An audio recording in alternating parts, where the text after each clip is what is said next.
one. Hello! Welcome to DnDTime Talks, where we discuss all things Dungeons and also Dragons. I'm Pete. I'm Jeremy. That was a high-energy beginning.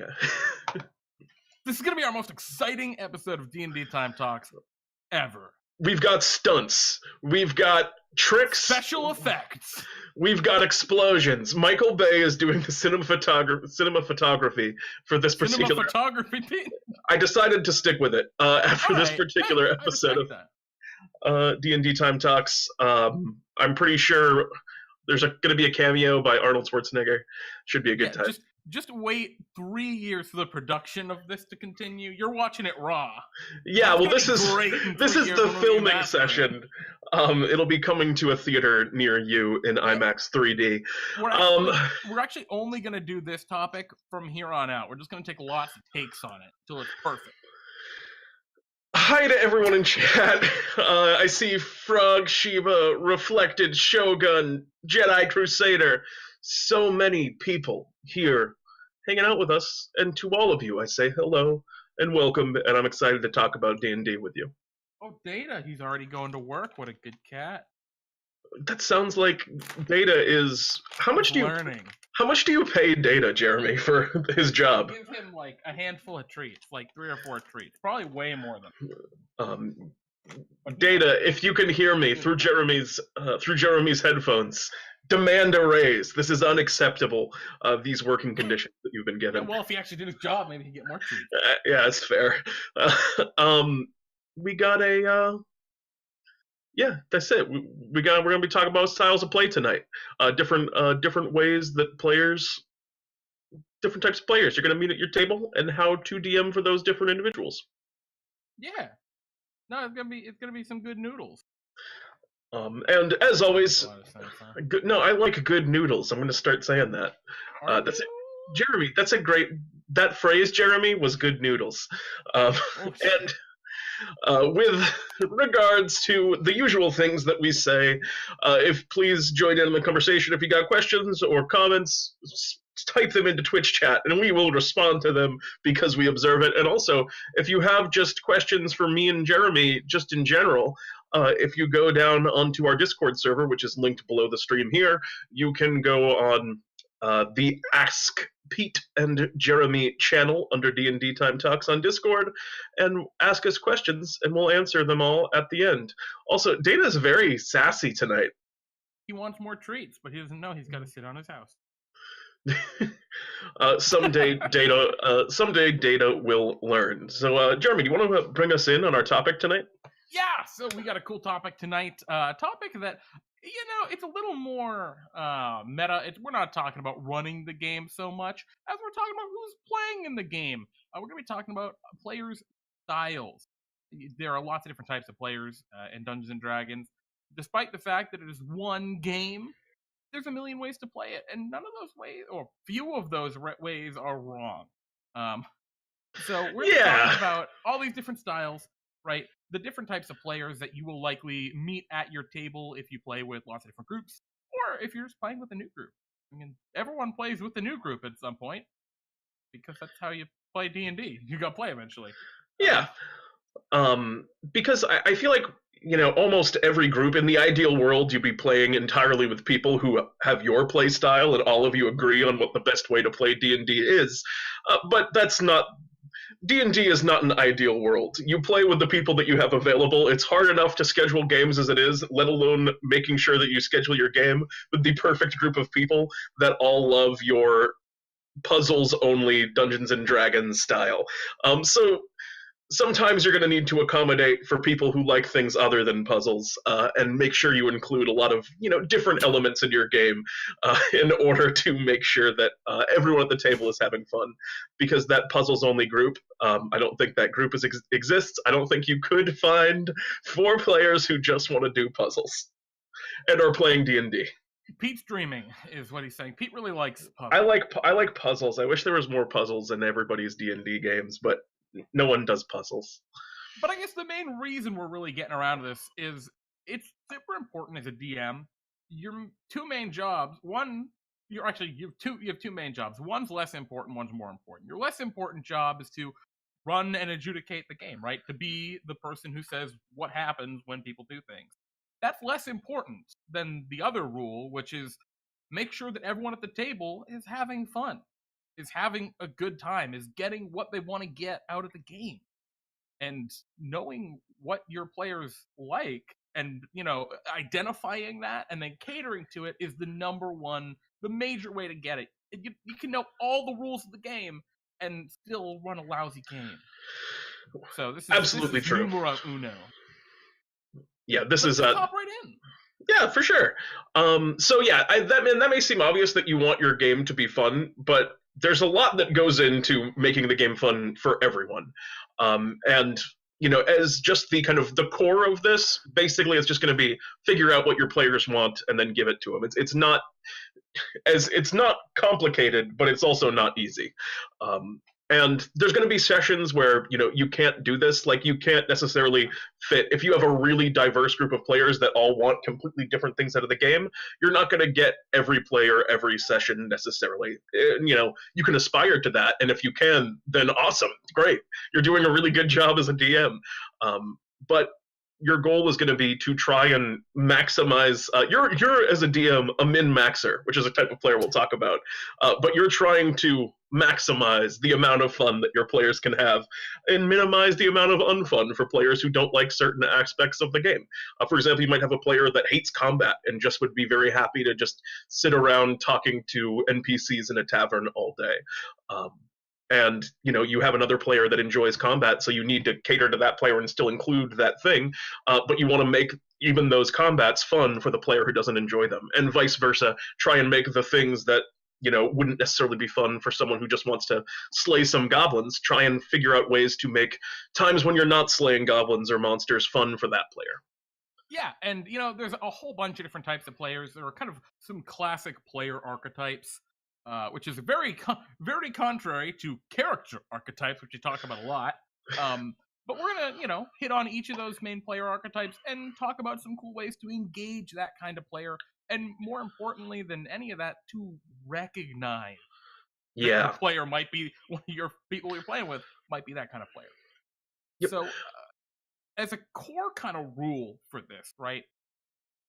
You want to know what all of your players really want, and yeah, so we're gonna be moving forward with that as a kind of our main focus.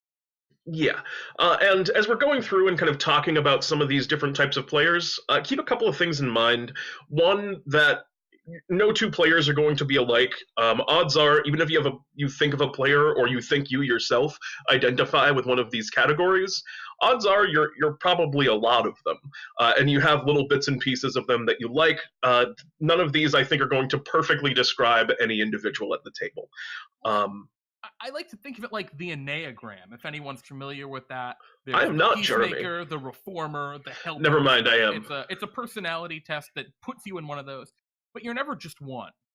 You're the Peacemaker with a side of the Loyalist, right? And in this case, you might be the heavy role player with a side of min-maxer, and those are all fine. But we're going to be talking about that kind of stuff and realize no one is just one. Yeah, and also D&D is probably not the game for them. Maybe, the game yeah. that just does that one thing is the game for them. And in that regard as well, a lot of these players, a lot of these things have kind of like negative stereotypes about them. For example, I think min-maxers get the short end of the stick a lot. Like, min-maxing is considered a sin, when I consider myself, to a minor extent, a bit of a min-maxer. Like, I take spells that I think are going to be combat effective, and I like to make a character that's efficient and can do the things that character is supposed to do, which any of these things, if taken too far, can be unhealthy for a game, but I think also any of these things can be perfectly fine and work great in a game. Yeah, so let's talk about probably at least in today's day and age, the one the one player archetype that is often thought to be the perfect player, right? It's touted as this is how you should play D&D. I don't agree with that, but it is the heavy role player. It is the player that always stays in character. They do the character voice. They speak to every NPC as long as they can. And they're not just talking about like whatever is immediately on their agenda, like whatever quest they're on. They'll sit around and they'll want to know about the NPC's life story and get to know them and try and befriend them and maybe help them with some minor asinine thing that you as a DM didn't even consider, and all of that kind of stuff. And yeah, so I mean, right off the bat, it's pretty easy to identify these kinds of players. Oh yeah. As a DM, a lot of the time you're gonna love this player at your table because this is the kind of player that is going to keep the game kind of moving forward in a lot of places. Maybe not moving in the direction that you want, because I think these players have a tendency to kind of linger on individual, people for a long time, and sometimes can even slow the game. But they do like keep the wheels always moving and keep people kind of engaged and focused. And if you want that type of player to have fun, I mean, there's the first really obvious way of doing that, which is what we were talking about before. Put them in situations where they can speak and they can act in non-combat encounters. Put them in a tavern full of customers and interesting kind of characters that they can go up and engage with. Yeah, and I was going to say, talking about interesting characters, to really, really cater this kind of person, you don't just say, "All right, you're in a tavern full of people." You say, "You're in a tavern full of people. In the corner, you see describe Yep. an interesting NPC. Sitting at the bar, you see describe a second interesting NPC." And they can be simple descriptions, right? Like maybe sitting at the counter is a dwarf wearing an eye patch, quietly sipping his ale and looking sad, right? And maybe in the corner is a drow, a female drow eyeing everyone in the tavern suspiciously. Those are very simple descriptions. Even the newest dungeon master can just decide and come up with those just in a snap. Maybe it takes a little bit more of a snap if you're a little, camera shy, but you get over that doing it for enough. But that's the kind of stuff that super simple little leads that you've put out there that player is really going to appreciate, because it's like there are specific people for them to now try and interact. Yeah, it gives them the it's when you're just told that there is a group before you, that's not the same as having the ability to make a choice within that. Because, I as a player, even like as kind of an experienced player, if a DM told me, "All right, you're in a tavern with about 8 people in it, and there's a barkeep," I would say, "All right, I go talk to the barkeep," because that was the individual that they pointed out.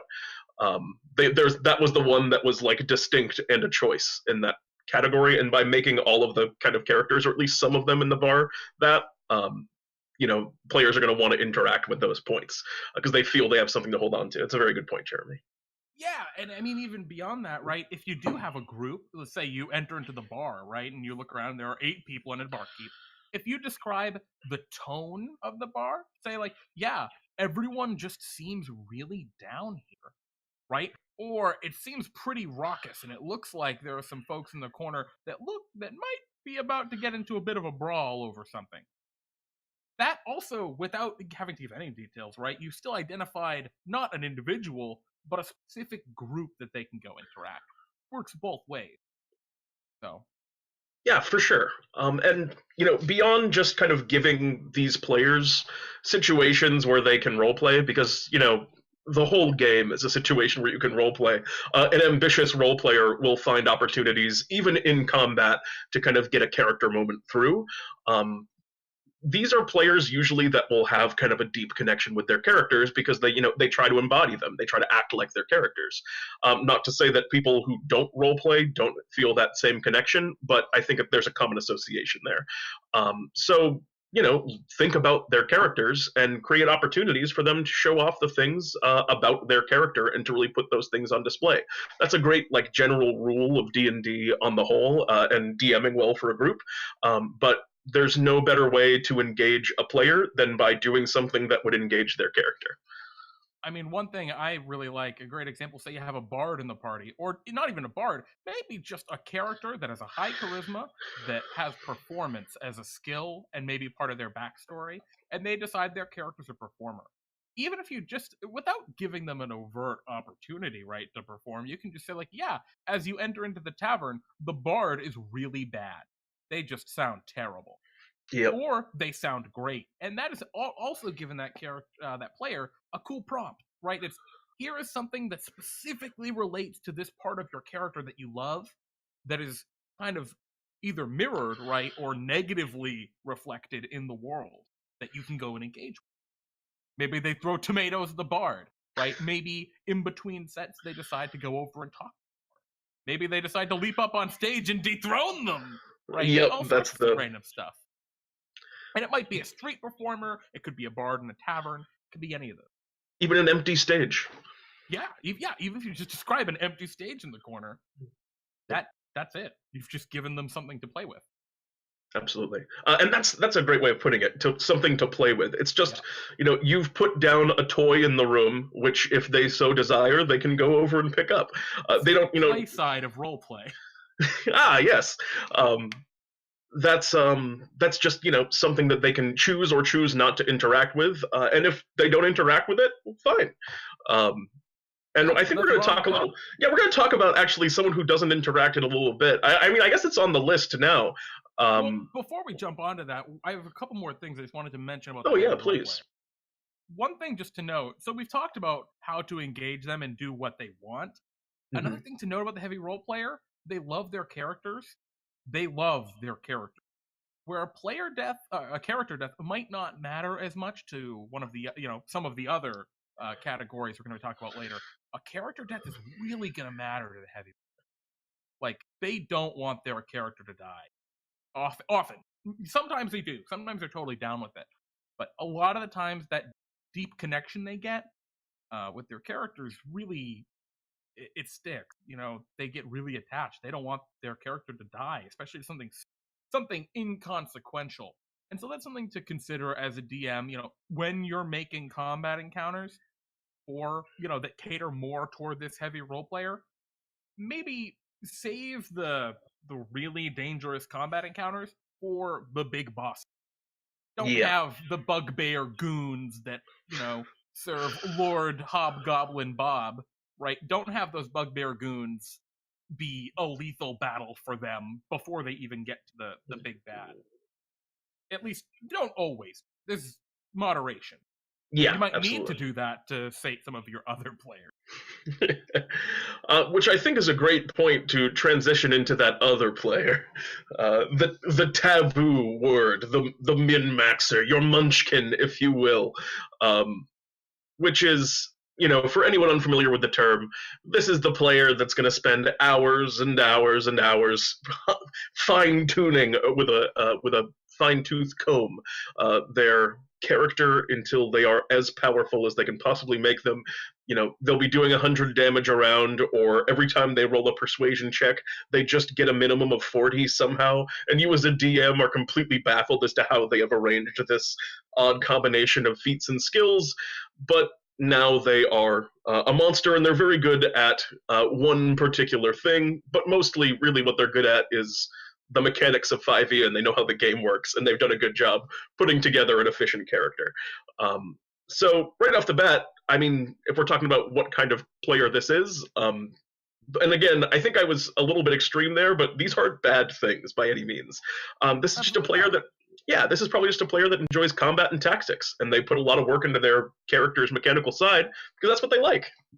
And so that's what you should give them, right? If you want to engage this player, give them not only combat encounters, but give them some tactical elements in that combat encounter. For the role player, right? A beautiful forest with birds singing is a fine description for whatever's going on in a forest combat. Say they attacked by an owl bear. Yeah. But for this min-maxer, for this tactically minded character, describing how one of the trees has recently been struck by lightning and is kind of precariously propped up leaning against another tree, giving them these little environmental tools that they can play with, right? Mentioning there are some large boulders that maybe could be hidden behind. If you just put a couple of little details like that, that could really, really engage this player, because they'll start to think, how can I use this to our advantage against this owl bear? Oh, yeah. And having a lot of different kind of variety in your enemies is another great way to do that as well. Absolutely. Having foes that have a nice magus, a nice magus that's hanging back in your band of orcs, like an orc shaman that's casting spells from the back line. The tactical player and that kind of player will want to, like, oh, we need to focus down this individual because he might be healing his allies or something like that. They'll immediately kind of make those connections, even to the point probably where I know some people get frustrated about kind of metagaming in that sense, and I guess it just depends on individual taste. But you have to think about what's fun for your players. If your players are very tactical minded, allow them to be a little bit meta about the game and like view combat as a game. It's interesting that you mentioned that, right? Because what's metagamey about saying that character, that enemy is a spellcaster? I'm much more afraid of that might cast fireball than this dumb orc with an axe. Yeah, I'm way more frightened of the thing that might blow us all to smithery. A lot of people think of that as metagaming, but really it's just a little strategy, a little strategizing. yeah, I have no problem with that kind of strategy. And if you're playing with a player that likes those tactics, they'll want to stay. They'll want to say things like, "Oh, I only have about 5 hit points left. So if someone could throw a heal my way, that would be appreciated." Which isn't maybe necessarily how one would phrase it in the heat of battle. But if Usually that's it's what your just players, heal me. yeah, usually it's just a desperate cry of pain, maybe just an ah. But if your players enjoy that kind of thing, it's okay to let those kind of quote Yeah, unquote metagaming slide. As I think we've talked before, I think we've spoken about metagaming before, and I think both of us are very much of the opinion metagaming isn't bad as long as it doesn't affect the fun of the other people at the table. If people are having fun with it, you can let them do that kind of stuff. and Um, we just talked about giving them challenging encounters, and that is a really cool way to engage this min maxer or power player, if you want to call them that. But there's a reason they built their character the way they did, and it's to raffle stomp all over these fools. Easy encounters that they can just steamroll over, overwhelming victory can be just as rewarding to these players as an incredibly dire tactical combat. A bunch of level 5 characters coming across 3 bandits in the woods, that's not a fight. But that's a fight that this player is probably going to really enjoy, especially if they like role playing a little bit. What if they're a side of that role player, right? And they like role playing how powerful their character. They're gonna like that. They're gonna have a lot of fun just steamrolling. And these bandits can't do anything. The worst thing these bandits could do is waste a spell slot from one of your players. yeah, that's. But giving them those easy fights is still great, and it's a lot of fun. I agree. I think over kind of compensating for powerful players and like really trying to challenge min maxers is actually a really common mistake that people make, because a lot of the times they just want to be big. They just want to be big and scary, and they don't necessarily care about a challenge. A lot of people play video games on easy mode because they just want to go through the game and do the thing. Not, there's a reason there are multiple difficulty settings.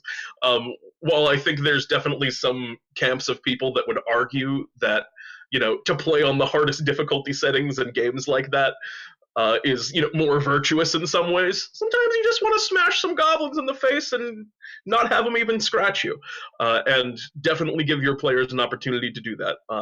One of the Yeah, great things about D&D is you can mix that up. They can be one encounter can be different than the next in that regard.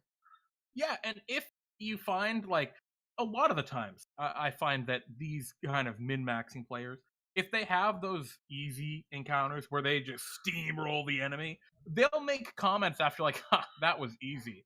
And a lot of DMs hear that, right? And they think, "Oh, you want something harder." That's not true. Sometimes they just want to gloat, and that's totally cool. And if you're not certain, a really easy thing to do as a player or as a dungeon master is during a break, when everyone goes to go to the bathroom, maybe run to the store to get snacks, whatever, or after a session or in between a session, ask them, "Hey, you were kind of rubbing it in those bugbears' faces after you whooped their butts last session. Are you like interested in a more challenging combats, or were you really enjoying it, sticking it to them?" And odds are they'll probably say, "Honestly, it was a lot of fun. but maybe every so often a more challenging combat would. That's probably the answer. Yeah. Yeah, almost always that's the answer. In which Yep. case, same thing as when we were talking about the role player. Save those dire combats for when they matter. Because it's just going to engage both of those very different types of players in the right way. It'll be dramatic for the role player, and it'll be a challenge for the min-max. As another kind of note on the min-maxer, I think people always think about the max on the min-maxer, but don't forget that they also have a min. To get that max, they had to have had a min, which means there's some area in which the min-maxer has taken a hit, and when you put them in situations that test the things that they're very bad at, your paladin that's got a 20 to their saving throws and everything but dex, because they don't need dex for their heavy armor. Well, I've never seen one not take it good-naturedly. I think it comes with being a min-maxer. You know that you have a weakness, and you don't get mad when that happens. I feel like every person that has like a character that's really kind of weak in that area even just kind of thinks it's funny when they're up against, like when the wizard throws a fireball against them, it's always that kind of begrudging, like, well, this is what I get. Bionic Sheep in the chat. Hello, barbarian. Meet this intellect devourer. Precisely. Yeah. And every time. Save them. Every time James comes, yeah, like Jeremy doesn't.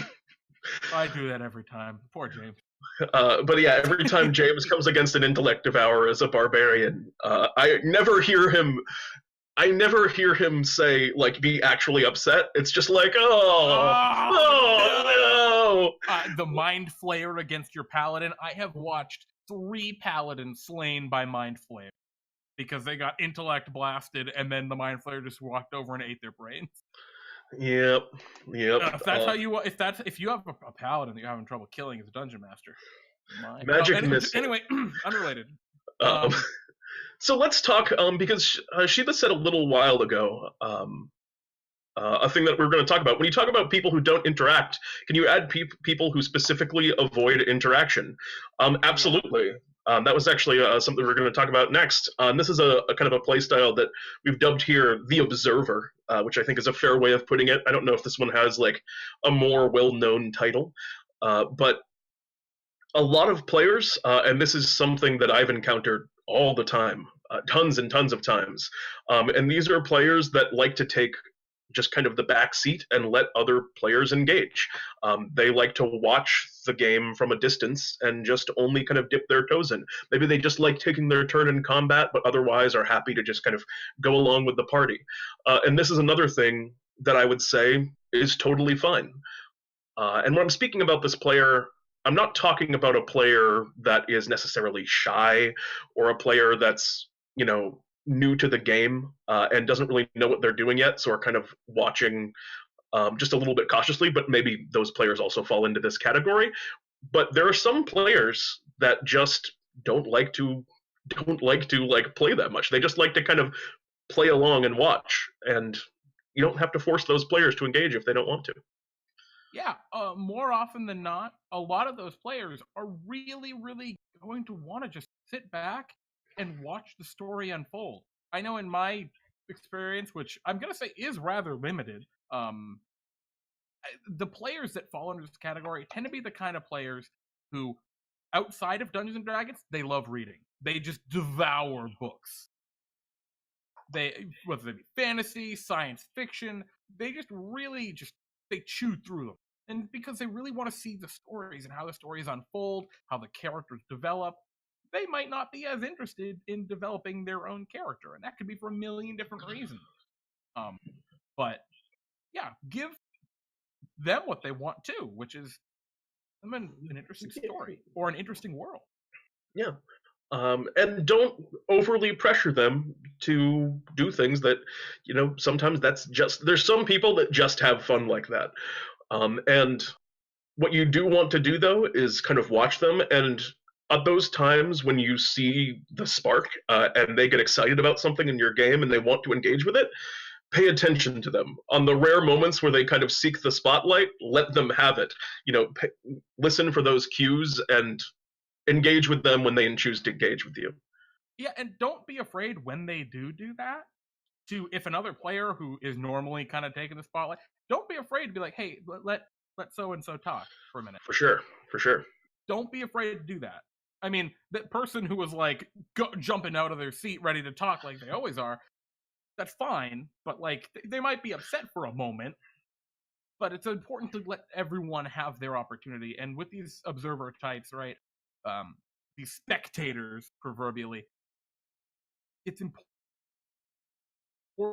when they do choose to take the initiative, take the step forward, you give it, because they don't always do that. Yeah, and you don't always need to leave this kind of player alone, so to speak. You can put them on the spot every once in a while. And I think having a player, sometimes these players are kind of waiting for you to give them something to do. So if a strange NPC sees them on the street and chooses to go out of their way, perhaps they're playing an elven character, and an elven merchant on the street calls out to them, "You there, my brother, come close, please," and chooses to engage them directly. That might be the tool to kind of bring them in and get them excited about really playing and interacting more.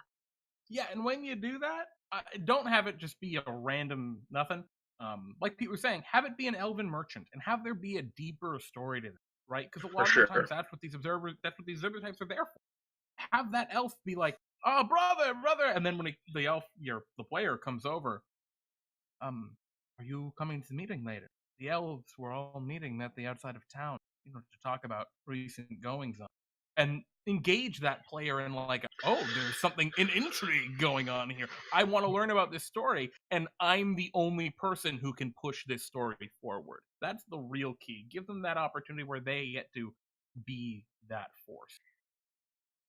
But I got one last thing about this, because I have made this error. I have grievously made this error in my past. And that is, don't force it.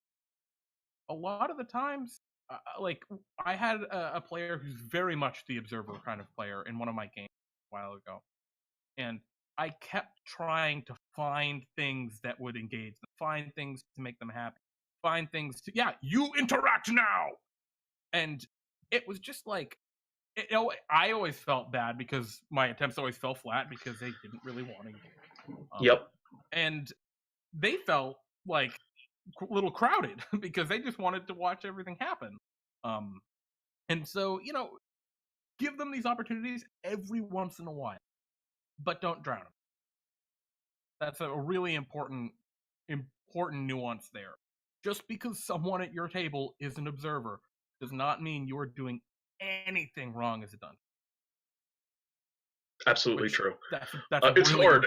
It's really hard as a dungeon master to recognize that that's the case, because I know I've had that, maybe not quite as extreme, but a very similar situation where there's a player is like, why won't you play the game with me? It's because they didn't want it. They just were doing it in their own way. And don't be afraid to ask them right after the game. Oh, for sure. Just be like, hey, did you have fun? And if they say yes, even if you have no idea why, have fun. That's okay, because you just might not think that way. That just might not be the part of the game that excites you. You might not be able to fathom, right, sitting back and watching the game unfold and being there but not really actively engaging in it. And that's fine, because people work differently. So I guess, just if you're ever unsure, if you're ever like, oh, is this player having fun? They don't seem like they were engaging with anything. Just ask, hey, did you enjoy that session? Is there anything that you would have liked different? And if they say, yeah, it was great, they're an observer, you're fine. You're good. They're having a blast. Just call it a day. What you're doing, and don't bend over backwards to try and shove them into the forefront if they don't want. So before we move on to this next one, I wanted to just catch up. I wanted to just catch up on chat a little bit. Chat is going crazy. Yeah. We had V Bunny was saying, I like to play a lot, but only on my turn. Yeah, totally fair. That's definitely kind of some of that category in there. D4 says, I normally consider myself an outside the box type, where my builds are really outside the norm, and I make the character act in a way completely different from how they look. I don't know if I'd call that a category like an archetype, but I think that's a combination of a bunch of the ones that we're going to be talking about, and like everyone's different. If that's what's fun for you, then as a DM you would want to recognize that like you like these kind of like a little bit maybe like off color kind of a little bit off color kind of motifs and themes, and kind of incorporate those into games that they were running for you. Yep, I completely agree. Next one, case in point, from Swordco here. I've been here for like a year and just now created a background for my character. Totally cool. Also, DnDTime's the kind of game where that's perfect for. But so we talk. Are we ready to move on to the next one, Pete? You think? Well, one more question from V Bunny I want to address. How do you address the character who just wants to kill everything? I think we're going to get to that one. Yeah, we're definitely going to get to that one in a moment. But so the observer, right, wants to sit back and not really engage in all that kind of stuff. Wants to let other players take the forefront. Well, there's an opposite to that. There is the kind of player that wants to always be in the forefront and control everything. They are the banker in Monopoly. They are the micromanager. Yes. Oftentimes, you'll consider them the rules lawyer, is a term often thrown around. Man, how do you deal with the micromanager? In combat, often you might find a micromanager trying to tell other people what to do. And, sometimes that's all right. An observer might be totally cool with a micromanager giving them, tell them, hey, how about you do this? Oh, cool, yeah, sure. You might be totally down with it. Other players might not be okay with it. And so you gotta, pay a little bit more attention with the micromanager, I think, than some of the. But there are a few cool ways to really engage this player too. That was it. I was handing off the baton to you, Pete. And those things are keep them busy. Give them something to do. If they're the player that really wants to focus on that stuff, give them a job, because they will probably have fun with it, and it might even end up making your life as a DM easier. Be like, oh, I would like you to track initiative for me, if you don't mind. Take down everyone's initiative and write it down. Let me know whose turn it is. Or I want you to tally all the damage that you do to this enemy. So that way you're kind of give them some math and some business work. When there's loot, this is a trick that I really like to do for players like this. I've done this in a lot of games and it always works well. I take the kind of D&D school of loot where I put a ton of just miscellaneous objects. I'll, like, instead of just gold, I'll have a lot of gemstones and give all of them different values. I'll have, like, the small jade statue worth X amount of money. I'll have, a couple of different paintings in the mix if there's a player that likes that kind of thing. And then most of the players will probably look at that and be like, just tell me what my cut is. But you'll have that one player who really wants to, like, for one thing, keep track of all those things, and then to go around and haggle with all the merchants for the prices on each thing in turn. And that's what they like, and so that's what you kind of give them. You give them those, like, small minutia and detail to interact with. Yeah, another thing I really like to do with the micromanager was, so Pete, you mentioned damage to enemies and initiative. One of the things that I've seen a lot with the micromanager that kind of ties in with the power player a little bit, or the min-max, is trying to figure out the monster's stat. I really, really like, I mean, not that I like it necessarily, but I like all right, we hit with a 17, so that means the AC is at least 17. And they keep track, right, of all of the hits that were rolled against this creature's armor class. They figure out the creature's AC. It's a little meta, but that's okay. It's a game, right? Combat initiative is not realistic. It's not intended to be realistic. Yeah. And so, letting that roll a little bit, fine. Because that's something that the micromanagers are going to love doing. They're going to love figuring out all those little doodads, all those little things. There was something else that I had very specifically in mind that you totally left my mind. We can come back to it if you think of it. Definitely. Well, let's talk about the next one that we have kind of on our docket here, and this is one that I think is maybe a touch similar to the Observer, but I think there's a much bigger difference in motivation here. And this is a character that I would call the casual, or the casual, if you will, which is this is your friend's significant other that shows up at the game because their SO is playing, and they thought it would be fun to like hang out and have a couple drinks while everyone's playing D&D, and they're just in it for the social aspect of the game. They want to hang out with everyone. They want to sit around the table, maybe crack a few jokes. They're not necessarily going to be paying attention to every single detail. They're not going to be hanging on every word. They just want to have some fun hanging out with the group of people that are playing the game, more even maybe than they care about playing the game.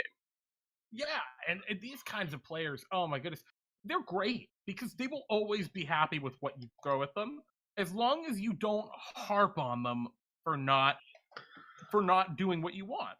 Right? If you're super strict about like, guys, pay attention, talking character voices, come on, no one, we have been just haggling and making jokes about this merchant in front of them for 10 minutes. Can we move on? You know what? The casual might have a lot of fun just poking jokes at NPCs like, nice floppy hat, idiot. Right? If you describe an NPC with the floppy hat.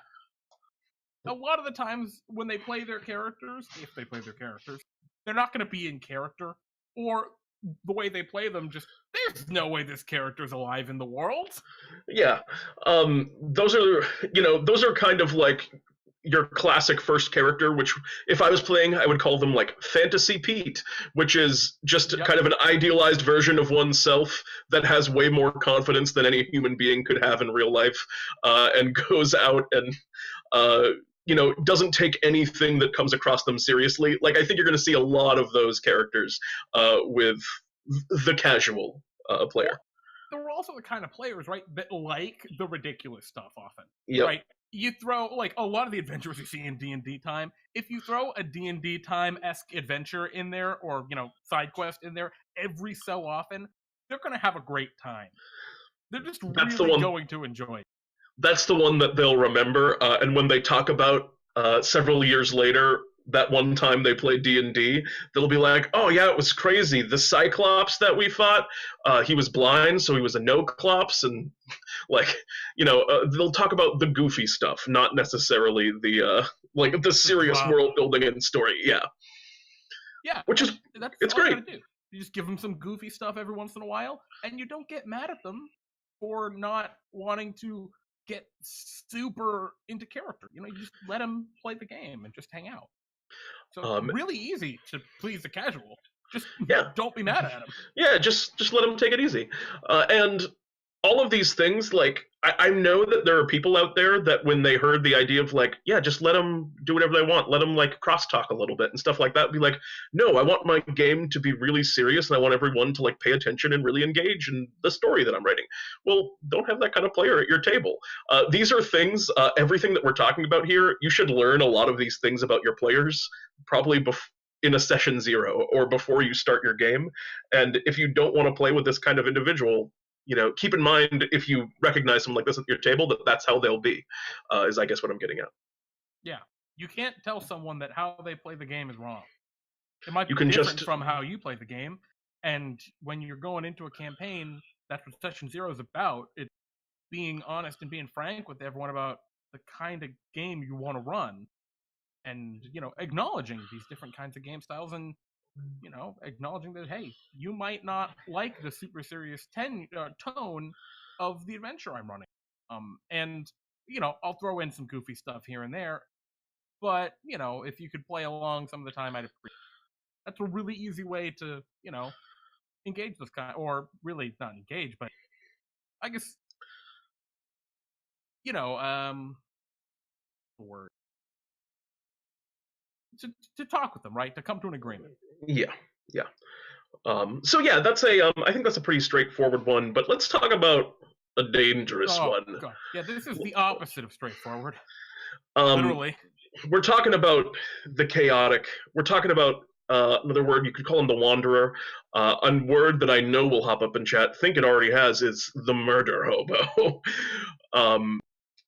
But I think it's more than just murder hoboing that we want to talk about, because we're talking about a player that's not necessarily just, the min-maxers often called a murder hobo as well. which that's a very, very specific niche of player that only likes the combat in the game, and they just want to kill things and get loot and then kill more things, which is, a style of play, and if that's how everyone at the table likes to play, then great. But this is more the player that enjoys kind of keeping the DM on their toes, throwing curveballs, maybe consciously curveballs, maybe consciously or unconsciously.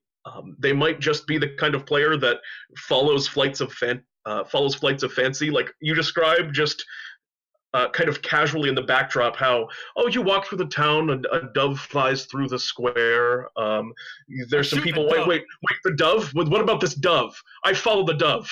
Like, wait, what? That's just that was just a set. I guess you could kill the dove. You get the idea. Nonetheless, they're players that you cannot keep a hold of, in a way. And here's the thing: the best way to try and keep a hold of these players is, first, if what they like to do will upset other people at the table, make sure there's a talk about that. That's the first thing. And the second thing is, give them some controlled chaos. Give them that precarious boulder at the edge of a cliff directly above the town nestled at its base. Give them that, moment where you can just make the chaos happen. Go ahead. Here you go. On a silver platter. You can do that stuff. And they'll love it. They'll absolutely love it. Just give them that opportunity to just cause wanton chaos. And give them a box of fireworks as their loot. That's perfect. They'll love that shit. They're like, oh, how can I use these fireworks to do crazy things? I think that's the most practical advice we've ever given on Pete and Jeremy's D&D time, and this whole channel is, if you have a player that likes chaos, give them a box of fireworks in the game. That's not game specific. That's just any game that will work for that player. I think that's universally true. Yeah, I mean, that's it. We've done it. We've solved it. We've solved this character. Let us know. Some folks chatting in chat. Let's jump onto that before we jump onto our next. Yeah. We got, so I see a couple people have finished up some sessions. We have CBR4K or Seabrack. Thank you, Pete. I can't pronounce words. Hey, Pete, I just finished my second ever D&D session. Hit level 2. Toasting the mug. Yes. Yeah. Congrats, dude. That's awesome. Indeed, it is. An alcoholic fighter who can't fight because, in a moment of weakness, they sold their prized heirloom great axe. That sounds a little bit. That reminds me a bit of the what is my or what the fuck is my D&D player.com, DnDcharacter.com. Do you know the website I'm talking about? Oh, of course I do. I love that. You could probably find it somewhere if you look for it for about a second. It's very funny, but that reminds me. That's the kind of short, choppy thing that you'd find on that website. But that's a great character concept. And I love Reflected 10A. I polymorph into a dove to do righteous combat on equal footing. That just sounds excellent. I wouldn't even be mad about that one. I'd be befuddled, but it'd be great. Yeah, that's just funny. And you're saying, and the session otherwise went great. You intimidated a bugbear. The truce mid-fight was able to save a kidnapped bodyguard. Congratulations, nicely done. That sounds like some classic D&D right there. I love that. That just sounds good. Yeah, it does. So we're going to talk about our last major archetype right now, and that is very different, I think, from a lot of the other ones we've talked about so far, and that's the historian. Now, when you say historian, a lot of people think of the old museum curators. That's not who this player is. This player is just really into whatever you give them, right? They write pages and pages of backstory or notes or backstory for the character. They really care about the lore and the history of your world. They probably want to visit libraries and gain lots of information. Their notes binder is thicker than a textbook by the end of the game. They're just really into what's going on, and they want to know. They're the character that in session 80 can go back and find the name of the NPC that you don't even know, you don't remember how existed in session 2. And they're like, oh yes, when we met When we met Bob Hangerdong at Quite a name. Town, that just came out of my mouth. And the reason that you, as a DM, didn't know that name is because you made that one up as a joke, and he wasn't important, but they remember. But this player remembers, wait a minute, they had a cart they were trying to sell when we talked to them. I wonder if they still have that cart. It's only been a few months. And the way that you make this character happy is, for one, I mean, you can put a little bit more focus into your world and like pay attention to your own game. Like, make sure that your historian player doesn't know your world better than you do, because that'll really kind of reduce their engagement with their world. They'll feel like, oh well, none of this is all just fabrication. The color on the cart just randomly decided to change this day to the next. There's my immersion is ruined. And as a DM, just be a little bit careful that you don't make the player have that experience, because they're probably the kind of player that gets really kind of like lost and engrossed in the story as it's happening. And as a second note, oh, go ahead. Oh, I was going to say another thing that a lot of time these players they like little details. So, if you, no matter how minor, say they find a ruin in a forest, rather than just calling it a ruin, describe it as a ruin. It bears ancient dwarven runes engraved into the stonework that is heavily decayed and shows signs of an ancient fire. You may, as a dungeon master, have no idea what that means yet, or if it's ever going to mean anything. Do that all the time. Come up with that, make it a thing. And a lot of the times these historians like trying to put things together. And here's a secret DM knowledge. I'm pulling the curtains back, folks. No, Jeremy, don't tell them. You can't. I'm telling them. As a dungeon master, as you're coming up with these little tiny, seemingly pointless details, even if they have no actual purpose as you come up with them, and you're just putting them in there to make the world a little richer. And your historian says, aha, I figured it out because of this, that, and the other thing. This, that, and the other thing is true. And all of these details we found out about these places we visited that as a dungeon master you just made up, but they don't know that.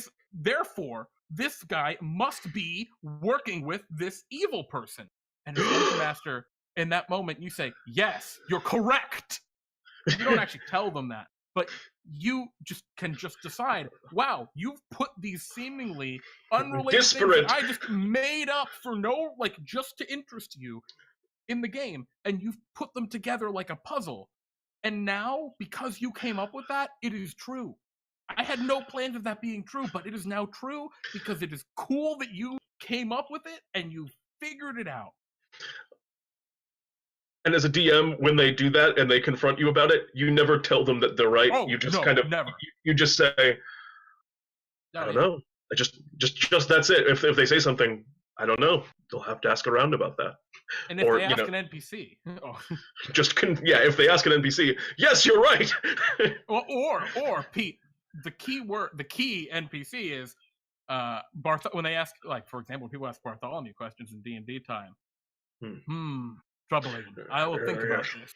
Make the NPC mysteriously consider it, and I will have to consider this. But really, that is, I think, one of the best ways to really please these kind of players. And I mean, honestly, if you put the threads together and you lay the little hints, that's even better. If you have a big plan and you put little hints in and they pick up on them and figure it out, they love that even more. But even if you don't have a plan and they come up with it, great, they just came up with it for you. It's awesome. They're super happy. You're super happy. Everyone's super happy. And as one last note on this type of player, if they write a 10-page backstory for their character, as a DM, you're like, oh my god, that's so much lore. The dense, ancient kingdoms that they've devised for their character, read it anyway. Just read it for them. They put a lot of work into it, and they will really appreciate it if you take the time, because it's a lot easier to read something than it is to write something. Yeah, so take the time and read it, and in the future, use it in your game and find ways that you can make it relevant to the greater story. Yeah, if they have an NPC in their backstory, put the NPC in the game somewhere. Yep. You don't have to immediately, first thing, look, it's Cliff from your backstory. No, but later in the game, that character can show up, and that could be really cool. Especially if you find a way to tie their backstory that they care so much about into the main story, or as its own side. All of that's super great, but yeah, make sure that you engage that stuff. They care about. They don't have to be a super hardcore role player to care about their character, and I think that's what this historian role kind of like hits on really hard. For sure, for sure. And those are kind of the. I think that's it for the major archetypes that we had kind of come up with for this. But to talk a little bit more generally, because we have all of these different ideas, these disparate things that a player can be, and as it was very clear, a lot of them conflict. Some of them kind of synergize with each other. Say, like the micromanager and the observer, to a degree, have some qualities where they work well together, and you can satisfy both of those players at once by ignoring the observer and giving extra attention to the micromanager. But what you have to do is look around and, as a DM, pay attention to how your players are receiving information and how they're reacting to the world that you're putting in front of them. It's reading the room is really what a lot of DMing comes down to. Yeah, just be aware and keep it in mind. Like if you need to, just make a really quick note, and you can use these archetypes and just say this player is this player is that, and before each session just look at it and think, all right, this is what these kind of players enjoy, this is what these players like. And even if you just do that and be aware of it, keep it in the front of your mind, that's really important. It's important to know that. And everything in moderation too. Like, just because one of your players is a super hardcore role player, they're really into talking with those NPCs, and they will sit there for hours talking to the people in the bar if they can. That doesn't mean let them, because the other three min maxers at the table are going to be smashing their face against the table, and they're going to be so bored. It's okay to push things along if any one of these players is getting way too in. If the historian is asking for super minute details Yep. about the stonework in every dungeon, it's okay to say, like, yeah, it you don't know. It just is decrepit and old. Yeah, there's It's always a okay to point. say that sometimes. Shake the game up when there are players that are Yeah. feeling really noticeably dissatisfied, and um, the players a lot of the times will directly tell you or Yeah. give Be enough very signs clear. that you can read it. I mean, I hear players all the time at the table like, "It's been so long since we've had a fight. Let's go fight something." They'll just say like, "Let's just go on like an old-fashioned quest." That's a thing I hear all the time. If there's like a whole session that's dedicated to like shopping and RP, and when players do that, yeah, just give them something. Um, Yeah. they'll They may get attacked in an alley just by muggers who want to, steal their bag of holding, and it's just like, oh shit. And that might um, be an easy fight, but the min maxers might love that. I had a session once where this was maybe a little bit meta, but it was really fun for the players. Where I had a player that was joining a game in a campaign that was ongoing, and we were kind of waiting for the moment to like introduce their character into the session, and the players were just taking a long time.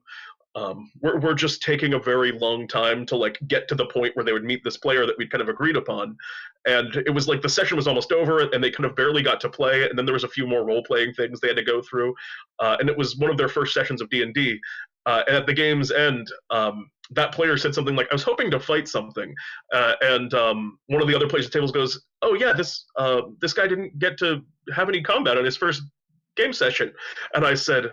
And I believe what I said to that player was, as you're walking down the street, a giant rat jumps out of the sewer and moves towards you. What do you do?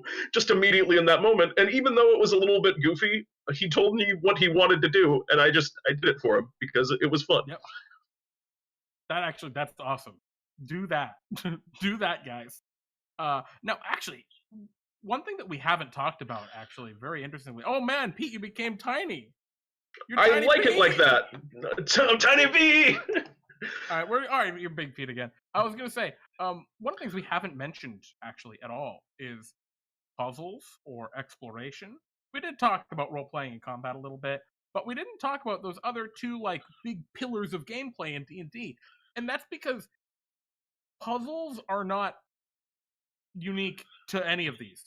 A historian might hate puzzles. They might just get frustrated that the knowledge that they want is hidden behind this asinine puzzle. Why is there a puzzle here? It makes no sense that there's a puzzle in this tomb, right? At the same time, the min-maxer might love the puzzle because they're like, oh, this is something that's challenging me in a way that's even different than combat. Cool. They also might hate it, vice versa. Yeah. The only way you're going to learn if your players like puzzles, like riddles, like exploring areas and discovering cool places, like in the middle of the forest, you see there's as you search through, you find a clearing with a beautiful glade and a small island in the center. Right? When you describe that, and you get the reaction of the players like, ooh, that's interesting, what's that? Or they might be like, okay, whatever, I guess we go there. I think you'd be hard-pressed. That's how you know if the players like exploration. If you put a riddle in front of them and the player's like, oh, this is stupid. I hate riddles. They'll say, I hate riddles. Yeah, a lot of the time. Or they'll bludgeon their head they'll get their way through the riddle and they'll be like, oh my god, that was so frustrating. That's how you know they don't like riddles or they don't like that. You put a puzzle room in front of them where there's a big endless pit and there are only ledges on either side and they have to figure out how to get across. And they might hate that. They might love that. The only way you're going to learn that is by putting them in front of them. Give them a puzzle. Give them a riddle. Have them exploring in the forest and come across something really cool. Maybe it is an ancient spider's den dug into the side of a hill in what looks like may have been an old mine shaft. Right, that's just neat. It's just a cool thing for them to discover. And if one of the players says, oh, crap, I want to mark that on my map. Well, that person likes exploring stuff. That person likes discovering things. They want to write shit on their map. Important. Oh, also, if they like maps, that's probably yeah, and also, I mean, they probably just, I like maps. I don't know, I feel like everyone likes a good map. I've never met a group of players where when you put a map in front of them of the region that they're in, they don't immediately all want to look at it.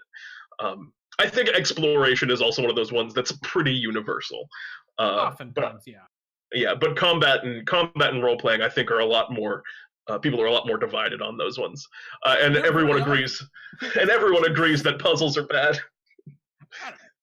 But anyway, I guess that's how you figure that stuff out. It's not a certain archetype of player loves puzzles. I'm goofing a bit, and as one last note before we, because we're out of time, and we're going to also do Ask Pete and Jeremy, but as one final note, just as a great kind of just overarching tip, be prepared. Have something in your back pocket for every player at your table that you know will get that player's attention. So that way, when you're kind of looking around and you see one of them checking their cell phone and they're not really paying much attention to you, you have a thing to pull them back in and make them once more, have fun playing your game. Maybe it's a random encounter for your min-maxer. Maybe it's just a really goofy character for your casual, whatever it is, just to have something ready for everybody. Absolutely. So this brings us to our last part of the show, our segment of Ask Pete and Jeremy. Here you can ask us whatever questions you want. It could be DM advice. It could just be a personal question about us. Please don't be that personal. We'll ignore it if it's too deep. And yeah, you can type this in, ask your questions on our Discord server. You can find links below the channel. Just click on the Discord scroll down there, and it'll bring you to our Discord. Brian Sheba saying that was incredibly useful. Thank you, Sheba. I think it was. That went really well. Yeah, I thought so too. That was a good topic. I'm very surprised that we've never talked about this before. It was like a moment of clarity where we're like, we've touched on it ever so slightly. Anywho, let's jump right in. First question from Reflected 10-8. What are your top 3 favorite items submitted to the bag? I know one of mine right off. I wonder if it's mine. Actually, I know all. I want to pick one that I want to point out that I in particularly love, but I don't want to do a top 3 because I love all the items that you guys submit. But there is one I want to give some attention to, which would be um, oh my god, is it? I can't even remember the name of it. It was the blade that Luminarian made. I want to The talk about Blade of Edenon. the blade of Edenon. Was that one of yours as well? No, that was I had Okay, one very specific item I have in mind. Jeremy, please. Oh, Pete, you should talk about the Blade of Edenon. Oh, the blade of Edenon was one that was submitted by a member of the community, Luminarian, which we put out calls for. We put out calls for DnDTime brews for player submitted magic items, and we specifically wrote on it, don't do legendary items. If you really want to, you can, but we're mostly looking for like lower powered items to review, because legendary items are really complicated and hard to make.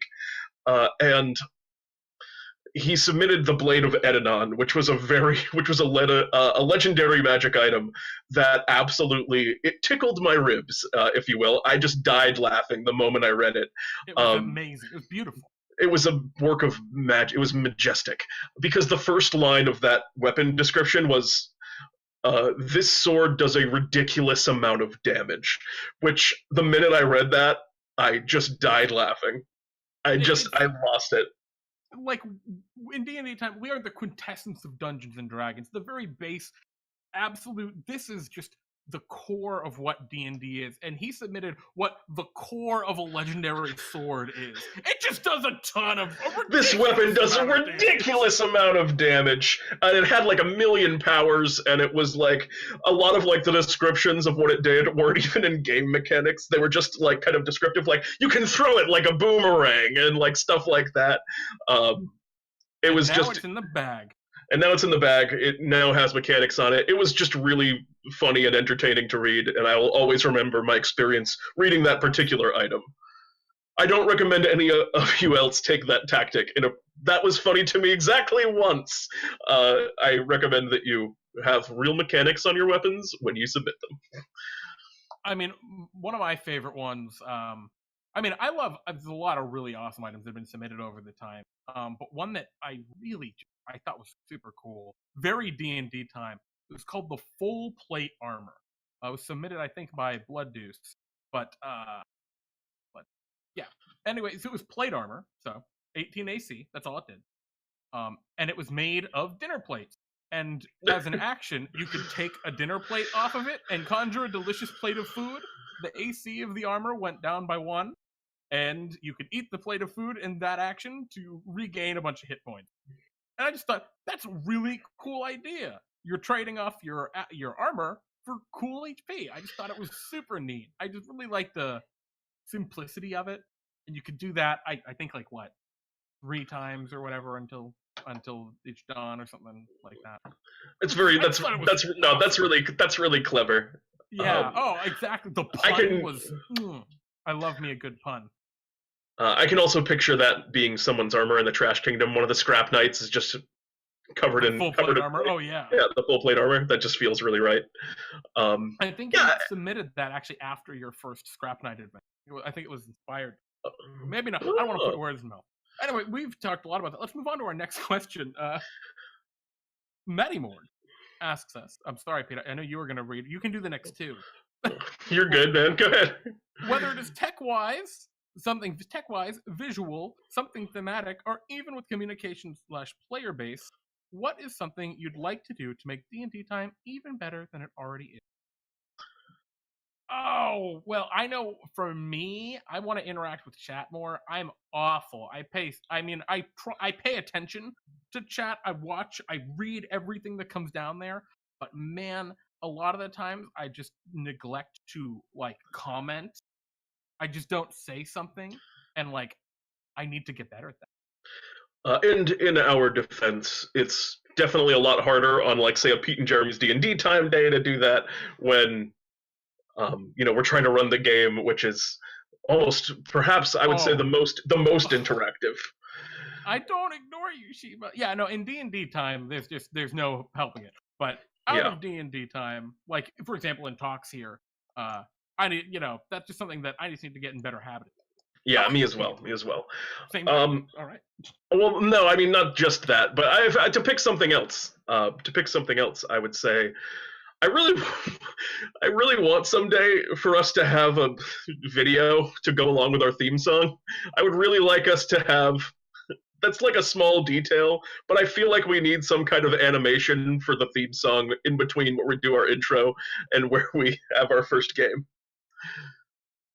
Yeah, I Because can't do I that. neither can I. But one of these days, you're gonna see something pop up. There will be no announcement. It'll just be there, and you will. It'll be kind of like the moment in Good Will Hunting where Ben Affleck describes one day I'll go to pick you up at your house and you just won't be there. And I know you're on to better places. It'll be like that, but we will be there. I mean, Pete and I have talked about some things and about doing that, and I can talk to you after stream, Pete, 'cause I got some ideas. Oh, We'll have spicy! some opportunity. While you answer it, Jeremy, I'm gonna give it right back to you. I'm gonna go get my answer. Oh, all right. Rex asks, "What is your favorite set of dice?" Oh, that's a rough one. That's a tough question. I have a lot of dice. I don't have as many dice as some people. I'm very picky about my, but man, my favorite set of dice. I have a really, really nice set from Die Hard Dice that are just really cool. I don't know if you guys know about Die Hard Dice. I bought from them a bunch of times. They're really cool. They're a little pricey, but they make really nice, like primo metal dice. And yeah, they're white. I think they're the white goth dice set, and they are just perfect. I'm back. And Pete, I know what you're about to show. Yep, these are my favorite dice. They have a nickname in my group. These are, and I'll get a nice close up. These are the drama dice. They are made of wood. I got them as a gift from my aunt. She did not know I was into D&D or role-playing games. She just got me this for no reason. And it has this cool wooden dice box, and they are hand-carved wooden dice. And the thing that's great about that is they're really imperfect. The weighting on them is really off. I think that they're weighted against me. I roll really poorly on them. And like statistically, I think they actually roll lower with the amount that I've seen them just do terrible. But they're great because you put them on a table, and because of the poor weighting of them, they just roll for a really long time, and it takes forever to find out what the dice roll is. They also spin sometimes. Yeah, they're just very fun to watch. They're very interesting. They can have weird, like gyroscopic spin to them if they get hit in the right way. I used them back when we've spent a lot of time playing in systems, Jeremy and I, where there were 2d6 instead of d20 systems, and also whenever I roll for stats now on a character, unless it's online, I always use those dice. Holy moly, you got some ponies. Binoshiba says they just make Pete's rolls fair, like normal people. That's funny. Our next question comes from The Forgotten One. Of the DnDTime various extra characters, i.e. the Trash King, Philip Q. Jangle Bones, etc., which one is your personal favorite and why? I'll let you start this one, Pete. Unless you want me to take it, because I know mine right off the bat. It's dumb. I'll just take it. My go ahead. Dumb DnDTime character, I say dumb, side DnDTime character, is actually Pharaoh Froggenhoppen of the Baradak Swamp Grung. I can definitely tell that you have fun when you're playing him. Love that stupid character. I love the dumb adventures that have to do with that. I have one I'm super into planned. I might run it this week. We'll see. I'm just feeling it. But yeah, it's gonna be very good. I'm very, very excited. Also, hello, Commander Snowflakes. And hi. Yeah, welcome to the Word Spot ending. But thank you for hopping by anyway. Bionic Shiba has a request, Jeremy. What's that? Do the Froggenhoppen. Froggenhoppen. I also love doing that voice. I love that so much. Farfel actually was the one who introduced me to that voice. Or Crowley. And Jedi Crusader Granny Grindle. That's a Worlds reference. That's funny. Granny Grindle is the most powerful and ancient Fey being that has ever lived. But let us. Oh wait, I have to answer that question. I forgot. Is it Victorious? I do love playing Victorious. His path is righteous. I don't know. It's probably the Trash King. Yeah. All right. Fair enough. The Trash King's my boy. I love him. He's the king of garbage, the region of refuge, the putrid prince, so on and so forth. I love him.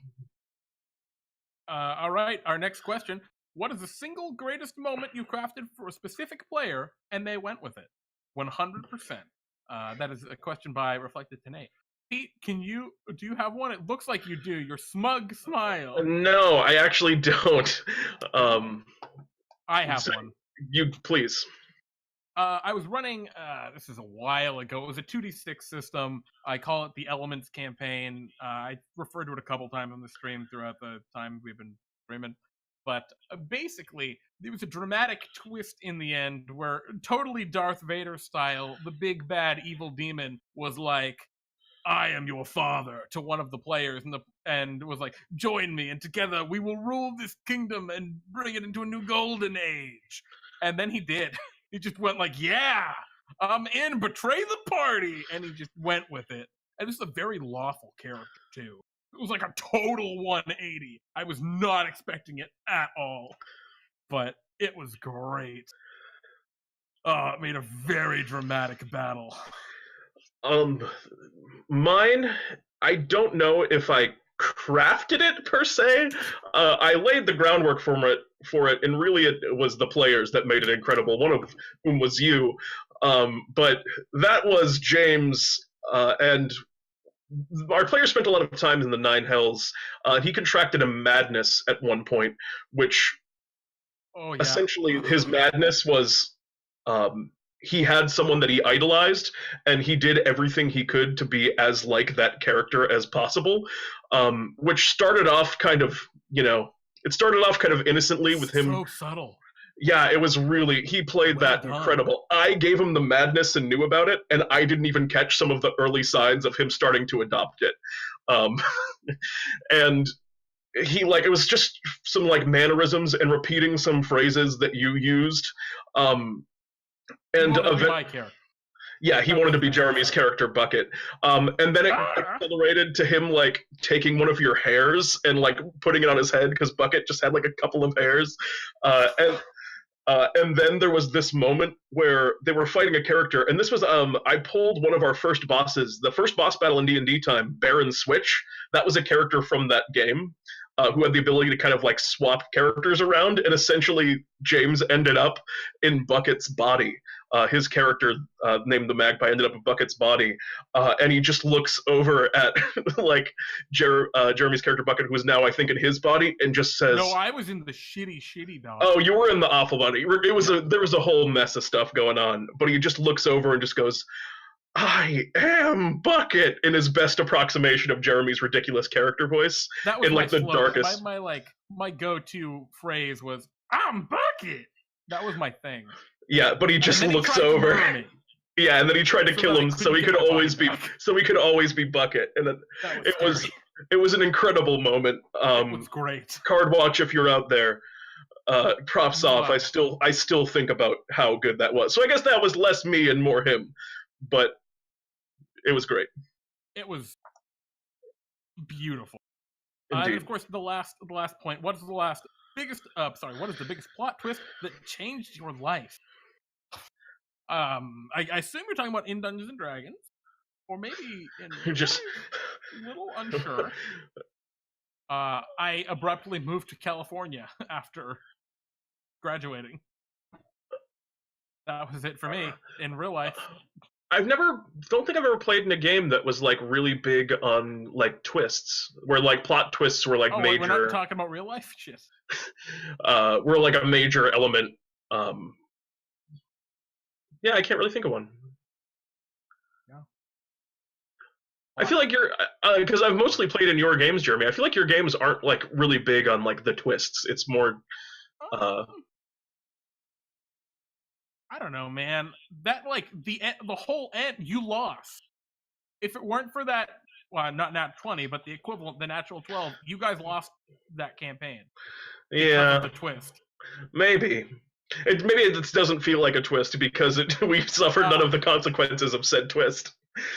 Lance is saying real life, or if like Nate's asking real life. Yeah, that oh, in real life.